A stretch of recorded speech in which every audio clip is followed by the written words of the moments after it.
What if the future of Europe's green industry lies not in Brussels or Berlin, but in Beijing? And what does it mean when Europe itself seems to agree? In a dramatic move, the European Union backed away from its plans to impose heavy tariffs on Chinese electric vehicles. What started as a bold attempt to protect its industries ended in a quiet retreat, and the implications go far beyond cars. This is about power, trade, and who will dominate the green economy. Let's unpack what happened, why it matters, and what it tells us about the future of global trade. In September 2023, the European Commission launched an investigation into Chinese EV subsidies. The findings? According to EU officials, Beijing is propping up its EV sector with billions in state support, creating an uneven playing field. Ursula von der Leyen, president of the European Commission, called these subsidies a threat to fair competition. On paper, the EU's argument made sense. By 2023, Chinese automakers like BYD and NIO accounted for 8% of Europe's EV market, offering models 20 to 30% cheaper than local competitors. Projections suggested this figure could rise to 15% by 2025, according to the European Automobile Manufacturers Association, ACEA. European giants like Volkswagen and Stellantis were struggling to compete. Unlike Chinese firms which controlled every step of production, from mining raw materials to assembling batteries, Europe's automakers depended heavily on imported components. This reliance on third-party suppliers drove up costs, leaving them vulnerable.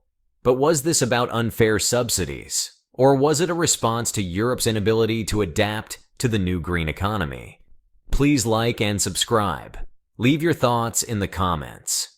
Your support helps us grow. Thank you. While the EU framed the issue as one of fairness, many experts argued otherwise. China's success in the EV sector is the product of years of strategic planning. Since 2009, Beijing has poured over $100 billion into its EV industry, according to the International Energy Agency, IEA. This funding spurred advancements in battery technology, manufacturing efficiency, and infrastructure, making Chinese automakers global leaders. Dr. Claudia Kempfert, an energy economist at the German Institute for Economic Research, stated, "The real issue isn't subsidies. It's that Europe has been too slow to innovate. China's advantage is its ecosystem, not just its government support. The problem wasn't just competition, it was Europe's dependence. For instance, China controls 70% of the global EV battery supply chain, with companies like KTL leading the charge. Europe's fragmented approach left it playing catch-up in a game China was already dominating." China's response was subtle but strategic, a lesson in how to wield economic power. Rather than retaliate with counter-tariffs, Beijing took a different approach. According to Reuters, Chinese officials quietly warned European automakers operating in China, like Volkswagen and BMW, about potential disruptions to their supply chains if tensions escalated. This indirect pressure underscored Europe's reliance on China not just for imports, but for its own manufacturing. Meanwhile, Chinese automakers shifted focus. BYD announced plans to expand into Southeast Asia and Latin America, diversifying away from the European market. Wang Chuanfu, BYD's CEO, emphasized, "Our success isn't tied to one region. The EV revolution is global, and we're ready for it." China's restraint highlighted its confidence. It didn't need to escalate because it already held the economic leverage. Barely 2 months after announcing its tariff plans, the EU began signaling a retreat. Why? The numbers left Europe with no choice. Trade between the EU and China reached €856 billion in 2023, making China Europe's largest trading partner. Over 60% of the EU's renewable energy components, like solar panels and wind turbines, come from Chinese suppliers. Escalating tensions risked disrupting these critical imports, jeopardizing Europe's climate goals. Furthermore, automakers themselves pushed back. Carlos Tavares, CEO of Stellantis, warned, A trade war would hurt European jobs and consumers alike. Rising EV prices could stall adoption, undermining everything we've worked for. Caught between economic dependency and domestic pressures, the EU realized it couldn't afford a prolonged conflict. China's diplomatic strategy was a masterclass in negotiation.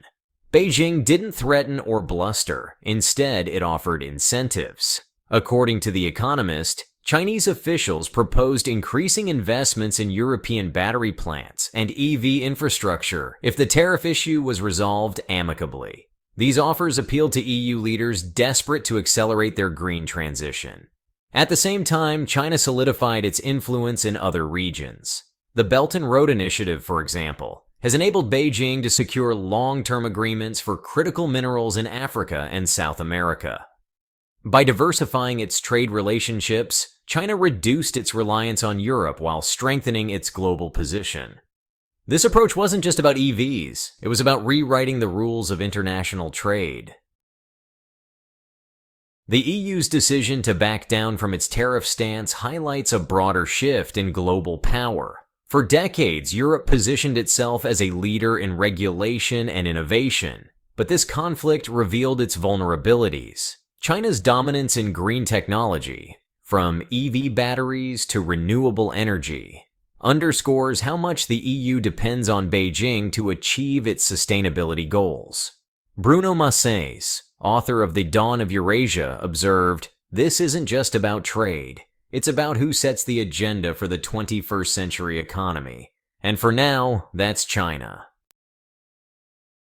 The EU has set ambitious climate targets, aiming to become carbon neutral by 2050. But achieving these goals requires access to affordable, scalable green technology. China is the world's largest producer of EV batteries, accounting for over 70% of global output. CATL, the leading battery manufacturer, supplies not only Chinese automakers but also European brands like Mercedes-Benz.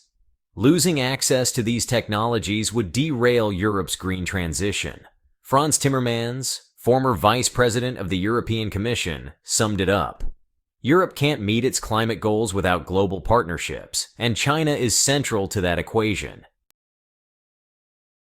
China's dominance comes down to three key factors: scale, innovation, and strategy. Scale. Chinese automakers produce EVs at a pace unmatched by any other country, benefiting from economies of scale that drive down costs. Innovation.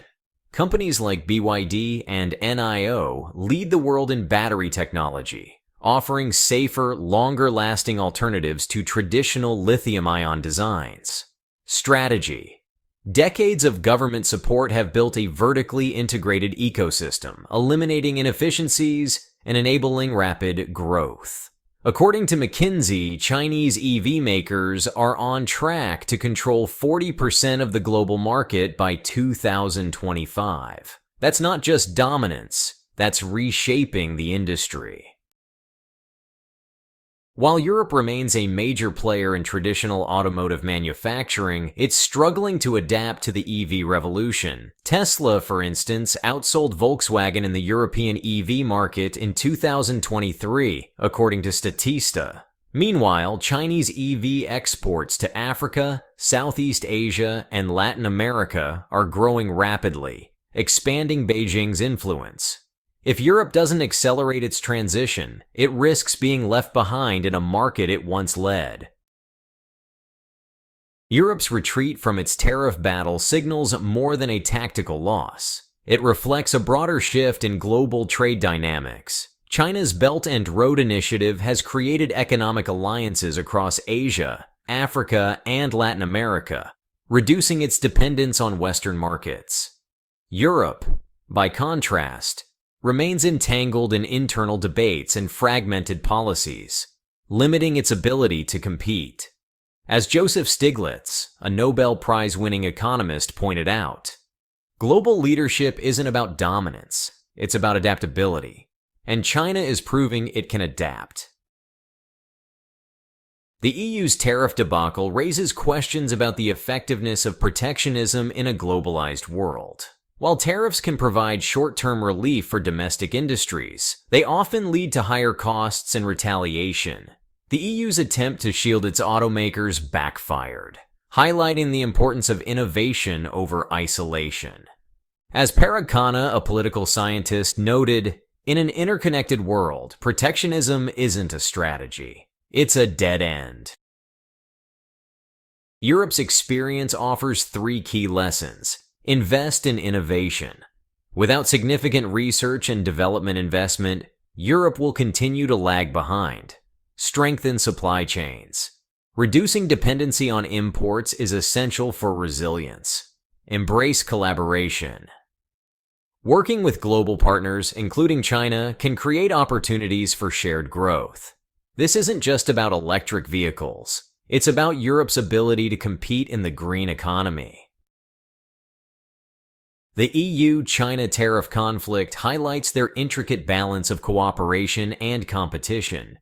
Europe relies on Chinese technology to meet its green energy goals, but it's wary of overdependence as Beijing solidifies its dominance in global trade. The EU's reversal signals how economic realities, such as access to Chinese electric vehicle batteries and renewable components, often outweigh political rhetoric. Moving forward, this relationship will remain defined by mutual reliance, tempered by strategic caution.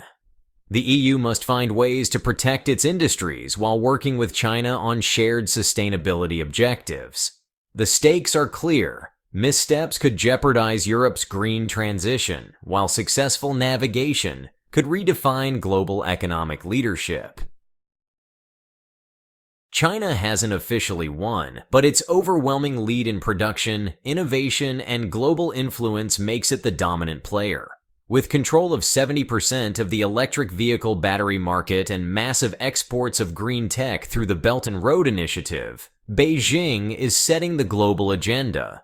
Meanwhile, Europe and the United States are lagging behind, constrained by fragmented policies and slower transitions. While the race isn't over, the gap is widening. If Europe doesn't accelerate its investments in green technology and supply chain independence, it risks remaining a consumer of Chinese innovation rather than a competitor in the green economy. The EU's retreat from its tariff battle with China signals a pivotal moment in global trade. China's rise in green technology is reshaping power dynamics, while Europe faces the challenge of competing without jeopardizing critical partnerships. This isn't just about electric vehicles. It's about the future of economic leadership in a decarbonizing world. Europe has the tools to bounce back: innovation, talent, and ambition. But the clock is ticking.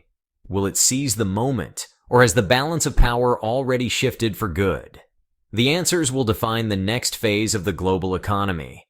We're glad you're enjoying this video. Please like and subscribe. Check out another video that is now on your screen.